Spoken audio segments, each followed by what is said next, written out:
There isn't a trader that isn't high on heroin with a half a brain cell that would dump that amount of metal all at once when there's no one there in the access market in between New York and Asia. When this started a week ago, when the price got clobbered by 10% in gold and silver, which again, let's put it in perspective.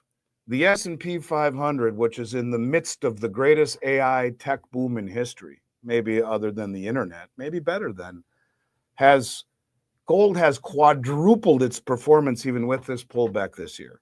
So let's just put things in perspective. Silver's up even with this pullback, 60+%, gold around 50%. So let's put things in perspective. But what got the snowball running down the hill was selling, huge selling by short positions that were, I think, trying to cover, but by banks. And the selling happened after New York had closed, before Asia had opened, in the access market, where there's zero liquidity, where there are no traders there to say, I'll take it. Instead, dumping billions upon billions upon billions upon billions of dollars worth of gold and silver all at once in the access market is more stupid than a mud wall in a hurricane. There isn't a trader on the planet that would do it. They would be fired and shot, and not in that order. It specifically guarantees the absolute worst settlement. It guarantees that it's going to collapse the price because there's no one there to pick it up, and trigger sell stops that are algorithmically laid out for the black box programmed funds that when these levels are reached, bang, they sell, which selling begets selling begets selling begets selling. And they conveniently forget to tell us that instead of it being bled out through New York trading where there's great liquidity over a few days or several hours at least, it was dumped in the middle of the evening in between markets where there's no liquidity.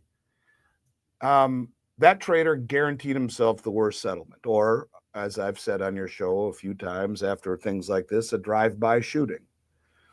And what was also interesting was that who came in and scooped things up on the cheap on Friday, I don't remember what night it was already, but the silver price gets slammed around 8 or 9 o'clock, again, in the middle of the access market, and it pops right back up into the green. Why? And gold about halfway up. Because remember, all the sell stops that are triggered along the way pushes it down further and further and further. It's a snowball getting into a giant boulder. Bank of America and Morgan Stanley were the two that came in and bought massive amounts of physical. Over 6,000 gold contracts over 3 days we saw late in the delivery month. Normally, and I'll get to the significance of those two in a second, but normally when you stand for delivery, you cite your intentions on the first day of delivery. October 1st would have been this case for the delivery. These were done on the 17th, 18th, and 19th. And I think they were the dates. And this was done by shorting the December futures price, buying an immediate October contract, which stands for delivery right now.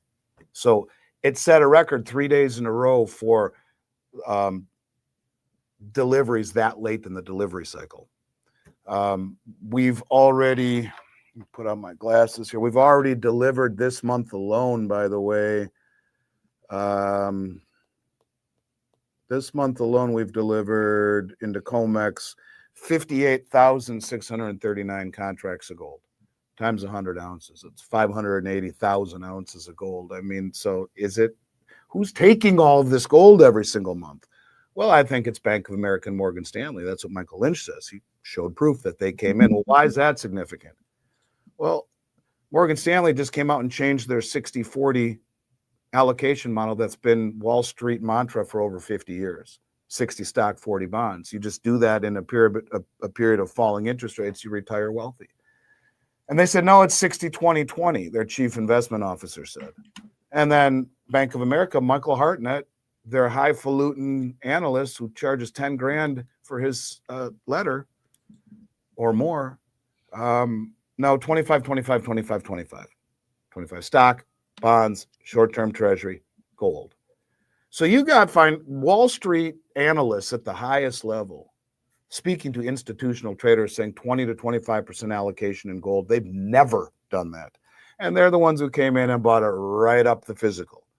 So when analysts, these so-called idiot analysts on mainstream say, yeah, well, these are the reasons why, and it's probably topped.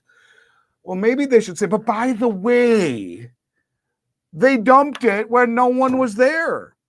There isn't a trader that isn't high on heroin with a half a brain cell that would dump that amount of metal all at once when there's no one there in the access market in between New York and Asia. It's guaranteed to give you the absolute worst settlement. So they're telling you one thing, but omitting maybe the most important thing in the world. And that is, how did it start? And then you get all of the selling that goes along with it. So I don't know. I think that, Mark, people need to just take a step back and look. We're way up again today. I don't know what we're up. What are we up today? We're up $70 in gold and $1.35 in silver. So it's moving in the right direction again. I mean, I like John Forrest Little is a very smart dude. I give him credit, but he omitted something, and I think I saw he sent not a retraction, but an update. So I see that, and the first thing I do, because I spend so much time, typically more time on the weekends, studying for the following week, because information needs to be fresh, right? So, but I spend 2-3 hours a day. And when I saw that I had to fact check it and do everything I could to find information on it, and it is true, but to the best of my understanding, first of all, it has nothing to do with the 10-to-1 ratio, right? Yeah, you can buy 1 ounce of gold for 10 kilos of silver, or use that rather as collateral. But in terms of silver, as far as I can tell, and I have researched the crap out of it, for now anyway, look, it's significant in the fact that they're letting it happen, period. And that is that they're letting silver be used as collateral for a loan. But it's limited to 500 grams in coin form, or 10 kilos, which would be 321.5 ounces in jewelry and bar and coin form mix. So, I mean, you're talking what, $15,000 or less as maximum collateral that you can use. So yes, it's there, but I mean, it's not significant enough. Maybe it opens the door to it being expanded, but it wasn't the way that it was originally received and reported by everyone, to the best of my own personal knowledge. Take that for what that is. But as far as I can tell, look it up yourself, 500 grams in coin form, or 310 kilos, 321.15 ounces in other forms. So not significant enough, but so it's not fair of me to call it BS, but it is, I think, not what people are thinking that it is yet. In the Forex market, gold is a form of currency. The internationally accepted code for gold is XAU, which is a symbol used under the ISO 4217 currency standard to denote 1 troy ounce of gold. Measured in dollar terms, yeah. So just gold just and basically dollars. showing you, and I'll read to you something where this becomes very valid. Hang on, I just gotta find it here.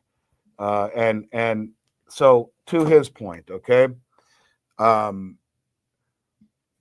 If you use gold, this is from James Rickards, right? James Rickards wrote this, and I think it's important this will answer that question in a different way. I don't know that it's valid. It looks like it's just measuring gold in dollar terms, because like we're told the dollar's down 7 or 8%, right? It's rallied a little bit from its 11% down, but that is in the face of a whole bunch of crap currencies, largely in the appreciation of the euro against the dollar. So the dollar's down 8% against the dollar index.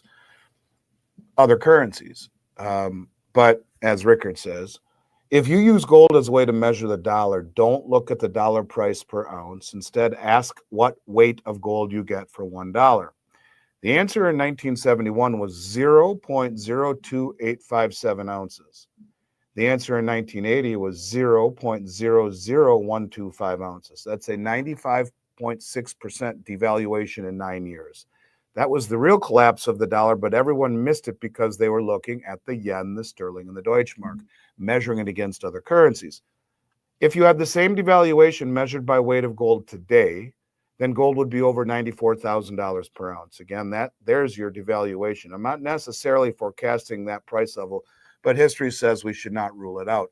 So when you talk about gold measured in dollars, it is a better indication of the devaluation of the dollar. Look at it this year. That would tell you that it's a 50% devaluation, but the DXY, the Dixie would say it's down 8%. So who's right, who's wrong? It's measuring it against a basket of horse crap currencies versus gold, which is the barometer, which is the baseline in which we measure the health of a currency.